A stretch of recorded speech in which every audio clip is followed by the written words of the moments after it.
If you're in any kind of high-stakes game, you know the truth, right? The real fight isn't against the market, it's not against your competition, it's against yourself. It's that huge, frustrating gap between what you know you're supposed to do and what you actually end up doing when the pressure's on. Well, today we're going to dive into a blueprint for closing that gap for good.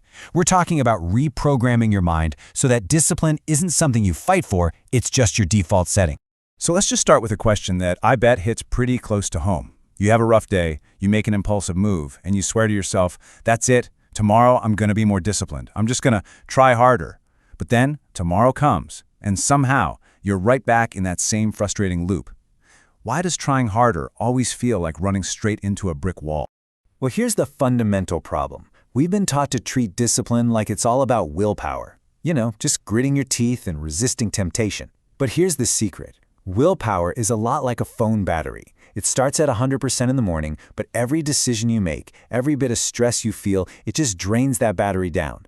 So relying on willpower is basically a strategy that's designed to fail you at the exact moment you need it the most. So, okay, if willpower isn't the answer, then what is? It all comes down to this massive shift in how you see the whole thing. You've got to stop thinking of consistency as some personality trait you were either born with or not. It's not. It's a skill. And just like any other skill, like learning a language or playing guitar, it's something you can build and develop with the right practice. This lays it out perfectly. You've got two roads you can take. Over here is the willpower approach. It's a constant, exhausting battle against your own impulses. It's temporary, and it's a grind. But then there's the reprogramming approach. And this isn't about fighting yourself. It's about building new automatic habits so that the right behavior, the disciplined behavior, eventually becomes effortless. And that is what we're going to focus on for the rest of this explain. So how do we actually start this reprogramming? Well, it all begins the second you wake up. Part 1 of our blueprint is all about the morning routine. This is how you deliberately program your mental state for the day before all the chaos and noise has a chance to hijack it. Now, before you start thinking this is some complicated, hour-long thing you'll never stick to, just look at that number. 12. 12 minutes. That's it. That's probably less time than you spend scrolling through social media when you first wake up. But I promise you, the impact is 1,000 times greater. So here's how it breaks down. First up, for 5 minutes, you read your personal trading rules out loud. This is so important. Saying them out loud actually activates the logical, rational part of your brain, priming it to be in charge instead of your emotional brain. Next, another 5 minutes for visualization. You close your eyes and you mentally rehearse what perfect execution looks and feels like. You're not just daydreaming here. You are literally building the neural pathways for success. And finally, for the last 2 minutes, you make one simple, clear commitment. You write it down or say it out loud. Today, I will stick to my entry criteria no matter what. That's it. This tiny routine sets the entire tone for your day. Okay, so you've programmed your mind for the day. Awesome. But now you need a clean break, a clear transition into performance mode. That is where the pre-trading ritual comes in. Think of it like a mental airlock, a deliberate process that separates all your preparation from that high-stakes moment of execution. And again, this is so simple, but so powerful. Step 1, clean your workspace, both physical and digital. A cluttered desk leads to a cluttered mind. It's that simple. Step 2, you review your trade checklist. This is like booting up the right software in your brain, activating that specific decision-making framework you need. And last, you just take 3 slow, conscious breaths. This literally calms your nervous system down, shifting you out of a fight-or-flight state and into a calm, methodical one. All right, now we're in the thick of it. We're live.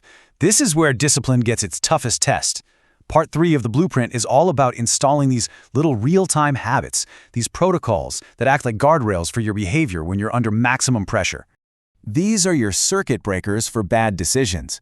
That mandatory 10-second pause before you click the button, that's just enough time to stop an emotional impulse in its tracks. Having pre-scripted self-talk like, "Is this trade part of my plan?" gives your brain a logical command to follow when it's getting foggy with fear or greed. Immediately logging a simple yes or no on whether you followed your process forces you to be honest in the moment.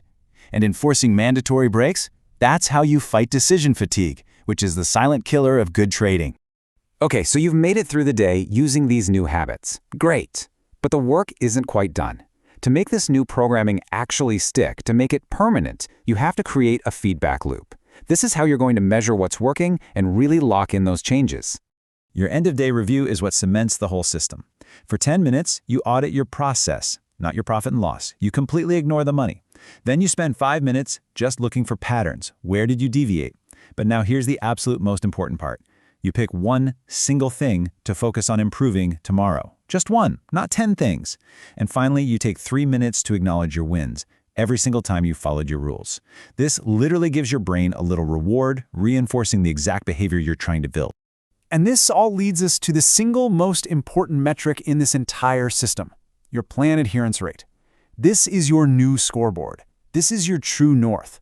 It has nothing to do with how much you won or lost. It's just a simple percentage. How often did you follow your own rules? When you make it your mission to get this number up, the good financial outcomes, they just tend to take care of themselves. You know, when you look at each of these habits by themselves, they seem so small, almost trivial, right? A 10-second pause, a few deep breaths. But the real power isn't in any one action. It's in the relentless, day in, day out repetition. This is the compound effect for your mind. Every single time you perform one of these little habits, you're casting a vote for a new, more disciplined version of yourself. You are literally rewiring the pathways in your brain. So, what does this reprogramming journey actually feel like? Let's be real. Week 1 is gonna feel forced. It's gonna feel like work. But stick with it, because by about week 4, you'll start to notice a change. The habits feel more routine, it's just part of your day. But the real magic, the tipping point, happens around week 12. This is where the habits become truly automatic. You stop trying to be disciplined, because discipline has become your new normal, your default state. And look, this isn't just some vague feeling that you're getting better. You can see it in the cold, hard data. Your plan adherence rate, that key metric, will show a clear, undeniable trend upward. You're not just hoping you're improving.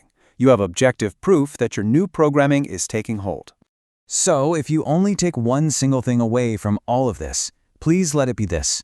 True, lasting discipline is not a product of how much inner strength you can muster. It is the direct result of the systems and habits you intentionally build around yourself. You are a product of your system. And that brings us to the end. We've laid out the entire blueprint, but all this theory is totally useless without action. So this final question isn't for me, it's for you. Don't get overwhelmed thinking you have to do the entire system right now. Just pick one. What is the one tiny habit you are going to start programming tomorrow?